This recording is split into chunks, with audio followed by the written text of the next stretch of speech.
Hello everyone, अस्सलाम वालेकुम। Myself is Rahina Mansoor and ACCA mentor। आज हम चैप्टर नंबर 2 स्टार्ट करेंगे which is about types of business documentation. एक particular business में कौन कौन से डॉक्यूमेंट्स जनरेट किए जाते हैं और उन डॉक्यूमेंट्स का पर्पस क्या होता है। सबसे पहले हम देखेंगे इस चैप्टर में परचेज साइकिल क्या होती है, किस तरह से परचेज को कंडक्ट किया जाता है, कौन कौन से फेजेस से परचेज जो है वो गुजरती है। जब भी हम परचेज साइकिल को स्टडी करेंगे हम अपने माइंड में एक मैन्युफैक्चरिंग ऑर्गेनाइजेशन को लेकर आएंगे। फॉर सेक ऑफ एग्जांपल हम एक फैक्ट्री को लेकर आएंगे ताकि हमें परचेज साइकिल के डिफरेंट स्टेप्स को पढ़ना आसान हो। सबसे पहला जो स्टेज है वो है प्रोडक्शन डिपार्टमेंट। अच्छा, जितने भी ब्लॉक्स में वर्ड्स लिखे हुए हैं ये सारे के सारे डिपार्टमेंट्स हैं। हर डिपार्टमेंट जो है वो एक पर्टिकुलर फंक्शन परफॉर्म करता है। लाइक परचेज का जो डिपार्टमेंट होगा, परचेज डिपार्टमेंट जिसे हम कहेंगे, वो परचेज से रिलेटेड इश्यूज को डील करेगा। क्या परचेज करना है, किस क्वांटिटी में परचेज करना है, क्या क्वालिटी होनी चाहिए उसकी, ये सारे मैटर्स जो है वो परचेज डिपार्टमेंट देखेगा। इसी तरह से स्टोर डिपार्टमेंट जो है वो चीज़ों को होल्ड करेगा, किस तरह से चीज़ों को हमने सिक्योर करना है गुड्स को। हमारे पास जो है स्टोर्स की हमारे पास लाइक क्या आईटी के प्रोडक्ट्स हैं, क्या हमारे पास डिफरेंट क्या लेंगे स्टाइल के प्रोडक्ट्स होते हैं। अगर लाइक कुछ प्रोडक्ट्स हैं जिनको एक पर्टिकुलर टेम्परेचर में सिक्योर आपने सेव करना होता है, तो उन्हें उस तरह का एटमॉस्फेयर प्रोवाइड करना भी स्टोर डिपार्टमेंट की रिस्पॉन्सिबिलिटी होती है। क्या स्टोर का जो है एटमॉस्फेयर बिल्कुल ठीक है प्रोडक्ट्स के अकॉर्डिंगली, ये सारी चीज़ों को इंश्योर करना स्टोर डिपार्टमेंट की रिस्पॉन्सिबिलिटी होगी।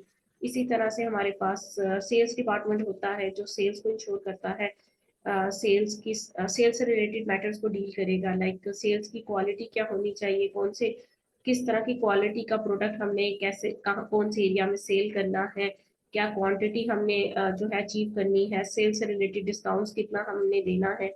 ये सारी चीज़ें जो है वो सेल्स डिपार्टमेंट के जो मैनेजर्स हैं वो देखेंगे। तो different departments different functions perform करते हैं। जितने भी ब्लॉक्स में हमारे पास वर्ड्स हैं लिखे होंगे वो सारे डिपार्टमेंट्स होंगे, और जिन वर्ड्स के ऊपर जो ABCD अल्फाबेट्स लिखी हुई है ये सारे हमारे पास डॉक्यूमेंट्स हैं। हम डॉक्यूमेंट स्टडी कर रहे हैं इस चैप्टर्स में, तो ये ABCD जिनके ऊपर भी लिखी हुई है ये परचेज साइकिल से रिलेटेड जितने भी डॉक्यूमेंट्स जनरेट हो रहे हैं ये सब वो है। तो स्टार्ट करते हैं हम। सबसे पहले हमारे पास आता है प्रोडक्शन डिपार्टमेंट। प्रोडक्शन डिपार्टमेंट क्या करता है? प्रोडक्शन डिपार्टमेंट इंश्योर करता है कि चीज़ों को प्रोड्यूस किया जाए ऑन टाइम, ताकि आगे से सेल्स डिपार्टमेंट जो है उन चीज़ों को सेल कर सके। अब परचेज साइकिल में प्रोडक्शन डिपार्टमेंट को हम एज्यूम कर रहे हैं, हम एक एग्जांपल ले रहे हैं कि हमारे पास एक फैक्ट्री है जो कि प्लास्टिक चेयर्स प्रोड्यूस करती है। ठीक है, तो प्रोडक्शन डिपार्टमेंट को प्लास्टिक चेयर्स बनानी है। अब प्रोडक्शन डिपार्टमेंट जब प्लास्टिक चेयर्स बनाने लगा है तो उसके पास रॉ मटेरियल नहीं है, विच इज प्लास्टिक अवेलेबल नहीं है। तो वो क्या करेगा, वो स्टोर डिपार्टमेंट से पूछेगा। स्टोर डिपार्टमेंट को डॉक्यूमेंट लिख के देगा, मटीरियल एक्विजिशन हो, मुझे रॉ मटेरियल चाहिए, मैं रिक्वेस्ट कर रहा हूँ आपसे, मुझे रॉ मटेरियल आप भेज दें। स्टोर डिपार्टमेंट जो है जैसे ही उसे मटेरियल एक्विजिशन नोट मिलेगा उसका मैनेजर देखेगा क्या मेरे पास अवेलेबिलिटी है रिक्वायर्ड प्लास्टिक की जितना प्रोडक्शन डिपार्टमेंट मांग रहा है या नहीं है। अगर अवेलेबिलिटी है तो वो रिक्वायर्ड मटेरियल को प्रोडक्शन डिपार्टमेंट को सेंड कर देगा। ठीक है, अगर उतनी अमाउंट में हमारे पास नहीं अवेलेबल प्रोडक्शन डिपार्टमेंट को प्लास्टिक देने के लिए, तो वो क्या करेगा, वो एक और डॉक्यूमेंट जनरेट करेगा जिसे हम कहते हैं परचेज एक्विजिशन नोट, जो परचेज डिपार्टमेंट को भेजा जाएगा। और इसमें वो आस्क आउट करेगा कि मुझे जो है पर्टिकुलर क्वांटिटी का प्लास्टिक चाहिए, आप काइंडली मुझे परचेज कर दें, मैं आपसे रिक्वेस्ट कर रहा हूँ। परचेज डिपार्टमेंट को जैसे ही परचेज रिक्विजिशन नोट मिलेगा जिसमें उससे परचेज रिक्वेस्ट की जाएगी, परचेज करने की उससे कहा जा रहा है, परचेज डिपार्टमेंट उसके लिए एक और डॉक्यूमेंट जनरेट करेगा जिसे कहा जाएगा purchase order. Purchase order generate करेगा जो वो 4 लोगों को जिसकी कॉपीज सेंड करेगा। परचेज ऑर्डर जनरेट करके सबसे पहले तो वो सप्लायर को देगा कि हमें इतनी क्वांटिटी का प्लास्टिक चाहिए, आप ये प्लास्टिक जो है हमें भिजवा दें। ये सप्लायर जो है पहले से हमने डिसाइड किया होगा, परचेज डिपार्टमेंट ने इस सप्लायर के साथ डिस्काउंट्स की बात, हर चीज की बात पहले से ही की गई होगी। ये इसको परचेज ऑर्डर भेज देगा। सेकंड जो है वो परचेज डिपार्टमेंट खुद अपने पास एक कॉपी रखेगा, एक कॉपी सप्लायर को भेज देगा कि हमें इतनी क्वांटिटी का जो है प्लास्टिक भिजवाए, एक कॉपी जो है वो अपने पास रखेगा। थर्ड कॉपी जो है वो स्टोर डिपार्टमेंट को भेजेगा, ताकि जब सप्लायर रॉ मटेरियल भिजवाए तो स्टोर डिपार्टमेंट टैली कर सके क्या ये उतना ही प्लास्टिक भिजवाया है जितना परचेज डिपार्टमेंट ने कहा था भेजने के लिए, जितने की परचेज की गई है। फोर्थ जो है वो अकाउंट्स डिपार्टमेंट के पास कॉपी जाएगी। फोर्थ कॉपी अकाउंट्स डिपार्टमेंट क्या करेगा इसका, जब सप्लायर जो है इनवॉइस सेंड करेगा जिसमें सप्लायर कहेगा क्या मुझे पेमेंट करें आप, मैंने आपको प्लास्टिक जो है बेच दिया है, मैंने आपको भिजवा दिया है। तो अकाउंट्स डिपार्टमेंट टैली करेगा कि जितने की ये हमसे पैसे मांग रहा है, जिस प्लास्टिक के जिस क्वांटिटी के अगेंस्ट, क्या हमने उतना ही इससे परचेज की है। तो वो परचेज ऑर्डर को परचेज इनवॉइस से टैली करने के लिए भी जो है एक कॉपी अपने पास रखेगा। ठीक है, तो यहाँ तक हमने देख लिया, नेक्स्ट आगे मूव करते हैं हम। अच्छा जी, जैसे ही सप्लायर को परचेज ऑर्डर मिलेगा, सप्लायर क्या करेगा, हम एज्यूम कर रहे हैं सप्लायर के पास जो है उतना प्लास्टिक पड़ा हुआ था, उसने जो है वो भिजवा दिया है। अब जब सप्लायर भिजवाएगा तो एक और डॉक्यूमेंट जनरेट होगा, गुड्स डिस्पैच नोट। वो ट्रक वाले को कहेगा कि ये जो प्लास्टिक है ये आपने बायर को भिजवाना है, देकर आना है, लेकिन आप ये डॉक्यूमेंट साथ में लेते जाएं, गुड्स डिस्पैच नोट जिसे हम कहते हैं GDNB। इसका मतलब है कि मैंने जो गुड्स हैं डिस्पैच कर दी है, जो ट्रक वाला है वो सामान लेके चला गया है। ठीक है, यही गुड्स डिस्पैच नोट जब बायर के पास पहुंचेगा तो वो बन जाएगा GRN। GRN क्या होगा, GRN जब GDN होता है हमारे पास गुड्स डिस्पैच नोट, गुड्स को डिस्पैच कर दिया गया है, जब बायर के पास पहुंचेगा तो बायर देखेगा कि जितनी क्वांटिटी की चीजें थी वो मैंने रिसीव्ड कर ली है, तो इसलिए मैं उसके ऊपर साइन कर देता हूँ। वो क्या करेगा, उस डॉक्यूमेंट को पकड़ेगा और उसके ऊपर साइन करेगा और उसको बना देगा GRN।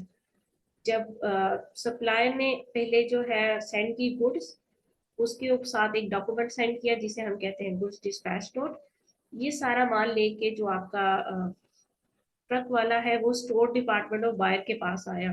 वो जैसे ही एंटर हुआ स्टोर में, मैनेजर ने गुड्स को चेक किया, क्वालिटी उसे ठीक लगी, क्वांटिटी भी ठीक लगी, और उसके बाद उसने गुड्स को एक्सेप्ट कर लिया। एक्सेप्ट करने का तरीका क्या था कि गुड्स डिस्पैच नोट के ऊपर उसने एक साइन कर दिया। इसका मतलब है हमें गुड्स रिसीव हो गई है। जैसे ही गुड्स डिस्पैच नोट के ऊपर उसने साइन किया, उसे GRN बना दिया। ठीक है, अब जी क्या हो गया, ये GRN लेके जो है ट्रक वाला वापस जाएगा सप्लायर के पास कि उन लोगों ने GRN जनरेट कर लिया है। एक कॉपी जो है स्टोर डिपार्टमेंट ऑफ बाय अपने पास रखेगा, एक कॉपी जो है वो जो ट्रक वाला आया था उसको दे देगा, जो वापस जो है सप्लायर के पास चली जाएगी। सप्लायर देखेगा कि जी इन्होंने जो है चीजें रिसीव कर ली है, मैंने भिजवा दी है। अब क्या करेगा सप्लायर, आफ्टर गेटिंग GRN, जैसे ही उसको GRN मिलेगा, वो सेल्स इनवॉइस, एक और डॉक्यूमेंट जनरेट होगा सेल्स इनवॉइस, वो सेल्स इनवॉइस जो है वो जनरेट करेगा कि आपने जो पर्टिकुलर रॉ मटेरियल मांगा था वो हमने भिजवा दिया है, आपने रिसीव कर लिया है, अब मुझे उसके अगेंस्ट पेमेंट करें। अब ये सेल्स इनवॉइस जो है वो बायर के पास आ जाएगा, बायर के अकाउंट्स डिपार्टमेंट के पास। बायर का अकाउंट्स डिपार्टमेंट क्या करेगा, वो मैच करेगा सेल्स इनवॉइस को परचेज ऑर्डर के साथ। हमने अभी पढ़ा था, जो अकाउंट्स डिपार्टमेंट है परचेज ऑर्डर की एक कॉपी को अपने पास रखेगा, ठीक है, और उसको मैच करेगा वो फिर सेल्स इनवॉइस के साथ, एक और GRN के साथ भी मैच करेगा। ठीक है, वो देखेगा कि परचेज ऑर्डर जितने की हमने गुड्स मंगवाई थी उसी के अगेंस्ट ही पैसे मांग रहा है बायर, और उसी उतनी ही गुड्स जो है जो हमने रिसीव भी की थी, जो हमने मंगवाई थी, जो हमने रिसीव की थी, और जिसके अगेंस्ट पेमेंट मांग रहा है सप्लायर, वो सारी जो है बैच कर रही है आपस में। इसका मतलब है कहीं पे भी प्राइस ज्यादा कम नहीं है, हमसे उसी के अगेंस्ट पेमेंट मांगी जा रही है जो हमने मंगवाई थी। ठीक है, जैसे ही वो इन सबको टैली कर लेगा और उसे कोई डिस्क्रिपेंसी नहीं मिलेगी, वो क्या करेगा, एक चेक रिक्वेजिशन नोट जो है वो इशू करेगा। वो चेक रिक्वेजिशन नोट कीजिएगा, वो चेक रिक्वेजिशन जो है वो अकाउंट्स डिपार्टमेंट के जनरल मैनेजर या चीफ कैशियर होगा अगर छोटी ऑर्गेनाइजेशन है, या head of department, accounts department का जो हेड है उस चेक रिक्वेजिशन के ऊपर साइन करके उसे अप्रूव करेगा कि ये जो हमसे पैसे मांगे जा रहे हैं जो परचेज के अगेंस्ट, ये जेन्युइन है और इस नीड को हम इंश्योर कर रहे हैं और इसको हम अप्रूव कर देते हैं। और जैसे ही अकाउंट्स डिपार्टमेंट का बायर उसको चेक के ऊपर साइन करेगा, पेमेंट जो है वो चेक जो है सप्लाई को भिजवा दिया जाएगा और पेमेंट हो जाएगी। तो ये प्रोसेस था परचेज का। परचेज किस तरह से कंडक्ट की जाती है सारी, और इसमें जो हमारे पास हमने डिपार्टमेंट्स भी स्टडी कर ली है और डिफरेंट जो हमारे पास डॉक्यूमेंट्स थे वो भी हमने स्टडी कर लिए हैं। अब हम एक और चीज इसमें देखने लगे हैं। इस साइकिल में हमने देखा है परचेज ऑर्डर होता है, परचेज ऑर्डर पहले जनरेट किया जाता है, ठीक है। वही परचेज ऑर्डर जब सेलर के पास जाता है उसको सेल्स ऑर्डर कंसीडर किया जाता है। ये दोनों एक ही डॉक्यूमेंट होते हैं, परचेज ऑर्डर और सेल्स ऑर्डर एक ही यूजली डॉक्यूमेंट होता है, दो अलग अलग डॉक्यूमेंट नहीं है, एक ही डॉक्यूमेंट है। परचेज ऑर्डर जो होता है वो प्री नंबर्ड होता है और परचेज ऑर्डर बायर जनरेट करता है। परचेज ऑर्डर बायर से सेलर के पास जाता है और इसी डॉक्यूमेंट को सेलर जो है सेल्स ऑर्डर जनरेट करता है, ठीक है। प्री नंबर कौन सा होगा, परचेज ऑर्डर। आपको एमसीक्यूज में आ सकता है कि प्री नंबर क्या होता है, परचेज ऑर्डर होता है या सेल्स ऑर्डर। जो पहले बनता है परचेज ऑर्डर की, एक ना हमारे पास नोटबुक्स होती है जो सीक्वेंस में होती है, वो प्री नंबर होती है, 1 2 3 4 पेजेस के ऊपर नंबर्स लिखे होते हैं।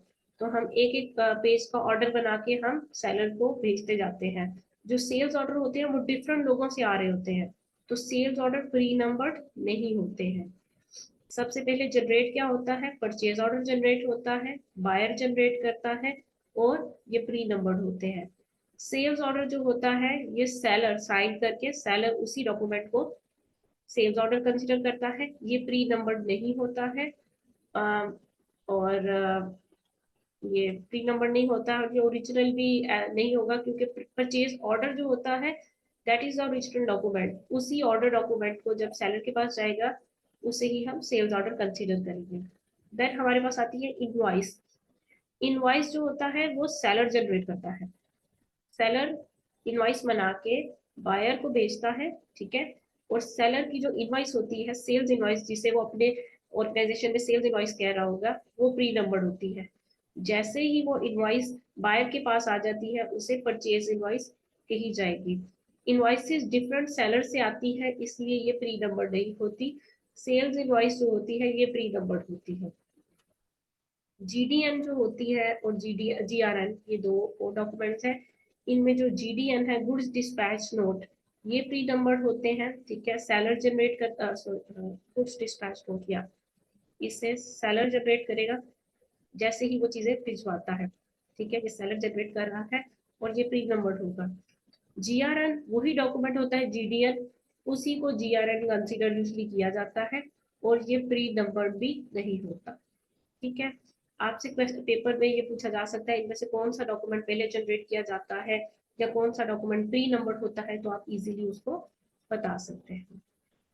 So that's all for today. आज हमने देखा sale cycle. In the next lecture we will see purchase cycle. Okay, अल्लाह हाफिज, थैंक यू।